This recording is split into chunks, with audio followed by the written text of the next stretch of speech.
Hello विद्यार्थी मित्रों, question number 21 तरफ આપણે નજર કરીશું કે નીચેના જોડકા જોડો। ચલો જોઈએ તો કોલમ 1 માં સમુદાય આપેલા છે, કોલમ 2 માં ફલન દર્શાવ્યું છે, કયા પ્રકારનું ફલન કરે છે તો સછિદ્ર સમુદાય છે તો કેવા પ્રકારનું ફલન દર્શાવે તો અંતઃ ફલન દર્શાવે।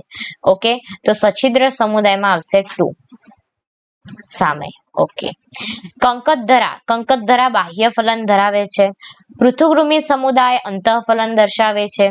ઓકે, સૂત્રકૃમિ સમુદાય પણ અંતઃ ફલન દર્શાવે, શૂળત્વચી બાહ્ય ફલન દર્શાવે અને સામે મેરુદંડી પણ બાહ્ય ફલન દર્શાવે।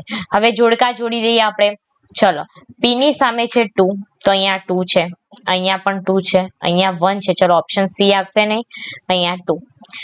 ક્યુ ની સામે છે 1 તો ક્યુ ની સામે અહીંયા 1 છે, અહીંયા 2 છે, ચલો ઓપ્શન બી પણ આવશે નહીં, 1 છે અહીંયા તો આ તો પહેલેથી જ કેન્સલ છે, અહીંયા 1। હવે આર ની સામે છે 2 તો અહીંયા પણ 2 છે, અહીંયા 1 છે તો ચલો ઓપ્શન ડી પણ આવશે નહીં, તો આપણો જવાબ સીધે સીધો ઓપ્શન 1 થાય છે।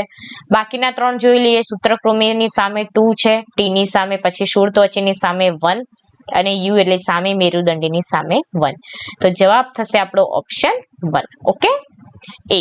Thank you.